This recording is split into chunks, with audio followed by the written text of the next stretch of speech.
We pretty much got everything on the table for Ghosts from the Past to the Second Haunting. I'm big 30% of you guys are not smash the living crap out of that subscribe button. Smash it so we can get to 105,000. You're full, not quite full. We're missing a little bit of stuff here. Ghosts from the Past, the Second Haunting. It's pretty much been laid out here by Dual Daddy. So Ghost Rares lining up on the set here. We have Blue Eyes White Dragon, which honestly I'm okay with. The Red Eyes, same thing. Dark Magician Girl will probably be the best selling card in the set.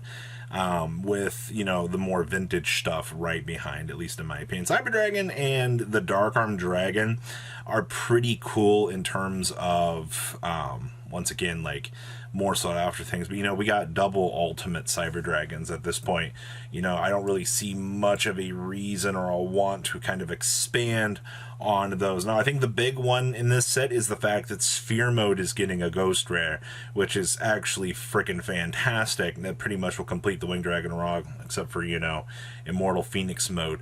But that one I think will be a pretty penny for a lot of players that'll just want to pick it up. The Blue Eyes Ultimate Dragon is okay in terms of value. Red Dragon Archfiend, I'm not super big on either. I get it's cool. You can pretty much tell that all of the Ghost Rares in this set are made for the nostalgia players, and that's not a bad thing, because that's what's going to sell the set.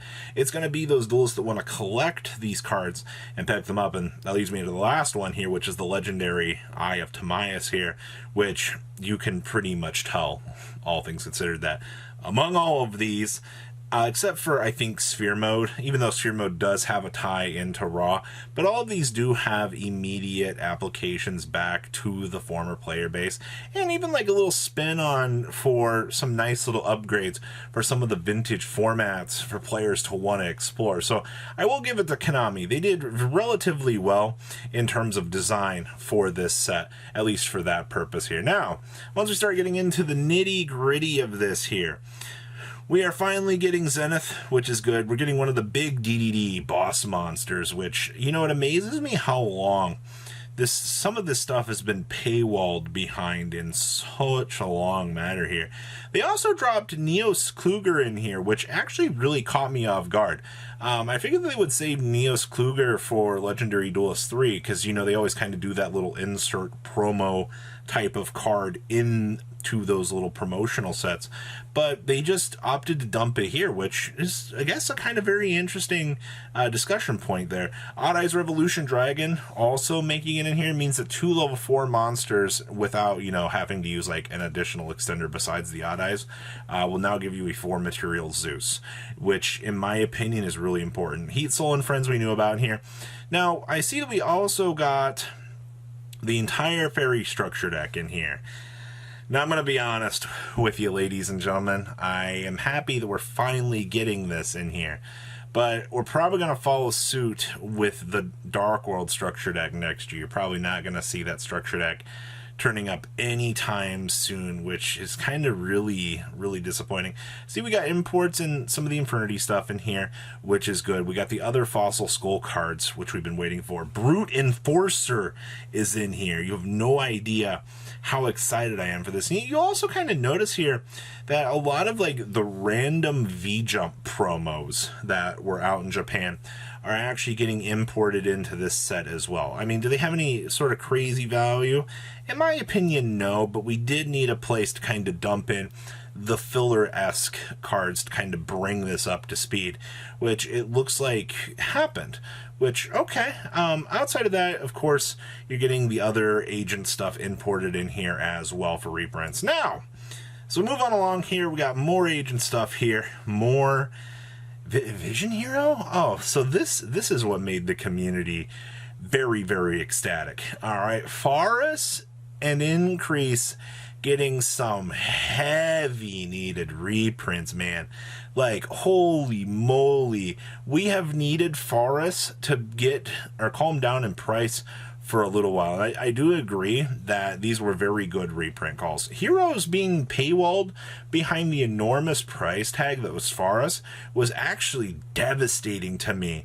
And I agree, now that you've seen this, they've done a really good job over the last year here, giving heavy pushes down on stuff like the Vision Heroes. So that's good. I don't know why the Inzektor stuff got reprinted in here, but I am glad to see the Ghost Trick stuff got reprinted in here. To be honest with you, most of the Ghost Trick stuff was kind of cheap, but when you were getting up into like Mary and things like that, those super rares were stupid. Now, DDD cards got reprinted in here. We're missing a couple of things along the way here, but pretty much the fact that the core for DDDs is going to be widely available post-reprint structure here, I think is a very good thing for the player base. All right, a lot of you guys have been requesting like easier access to DDDs. We got 10 Yi upgrades in here. Finally, I can play Ultras for these. One of the big things that I've heard people screeching about was Mardell got the reprint. You know, Mardell shouldn't have been as expensive as it was. Things paywall behind $30 for generators and for plant decks, and they did it. We also got some Plunder Patrol upgrades, which are pretty okay. I know a lot of people are happy that Tragedy and Comedy got upgrades in here, and the Dramaturgia reprint is really good. And yes, that is an Alien reprint down there in the corner, which pretty much tells me that, yeah, Konami is paying attention to the secondary market when they look at these things. All right, now, I'll get into like the stranger side of things here. Yes, Malefic Cyber End Dragon did get a reprint. Doppelware also got a very needed reprint. And yes, ladies and gentlemen, Galaxy Soldier gets a huge reprint. That thing was like $15 to $20 for so long. Like, that card has had no reason being to the level that it is. So I am glad that we are getting that. I also see that Despot 001 got the reprint and the C support. And then I mentioned in the video that the Wandering King finally got its reprint as well, which, to be honest with you, it did need. You couldn't really build a Jack Atlas character deck. I know that doesn't really apply to a lot of people, but it needed it. All right, Boulder Drock and Necroworld Banshee got in here along with, yes, Dot Scraper reprints. They finally did us a favor and gave us some very good zombie reprints. Mega Rise that we knew about. We are also getting very good Ready Fusion upgrades in Hollow, which is actually kind of nice. They're not the ones I thought we would get, but they're a good start here. See, we're missing a lot of stuff in between, like the extra deck stuff here, though the Mathmech reprints are pretty nice. Sigma was kind of a little bit of an expensive, troublesome card, which, not gonna lie, that's good. I also see the other Ghost Trick stuff got reprints in here, so yes, you'll get Dolahan. Finally in Hollow, by the way, and so Q-Boss. Sky Cavalry needed it. Holy crap, man. That card was so dumb expensive for no reason. Draguga Bong Bong Bong we knew about, and Laplace got the reprint here as well, but I don't see an Alan Bershin, actually. Seeing that Alan Bershin might have dodged for this set is kind of interesting. And then, of course, you know, we knew that Hulk was in here. But this set so far has done a very good job at knocking down reprints that really did need it. And I think for budget players, you'll get a good chance to kind of enjoy this here. And the last image here, some of like the back end stuff here. Zombie World got another reprint. That card always needs to stay in heavy circulation, at least for slightly more availability, which is good. Theater also got the upgrade, which, to be honest with you, also is very good. It means that pretty much everything Despia related finally got some nice hollows. Ancient Sanctuary in the Sky is also pretty cute, I guess. I still don't know why we reprinted like the 3 to 4 Inzektor cards that we chose to reprint in this set, which is so weird. Of course, the Stray DD stuff here. Domain got another reprint, which is fine. Boss Stage, the Heavenly Cycle, also is fine. The other interesting thing here was 9 Pillars with Boxia and Friends was also in here. But no Too Dang Long Dragon. The fact that 9 Pillars finally got an upgrade is very, very nice at the end of the day. But overall, looking at this set, ladies and gentlemen, between the Ghost Raiders and what's available, I think this set is really freaking good. All right, I like the upgrades. The imports are very, very nice, and I don't really have anything too distraught to say about this set. I do think that depending on where the Ghost Raiders will settle on the secondary market will be very interesting, but I'm definitely looking forward to, you know, picking up 3 big balls just to have for generic side deck ideas. But yeah, what do you guys think about Ghost from the Past?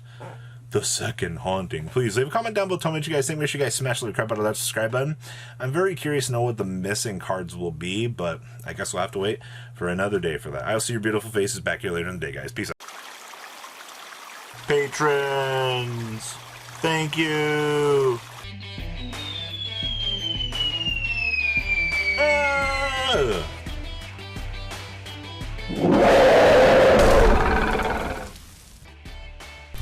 Thank you so much for watching. Check out these other videos.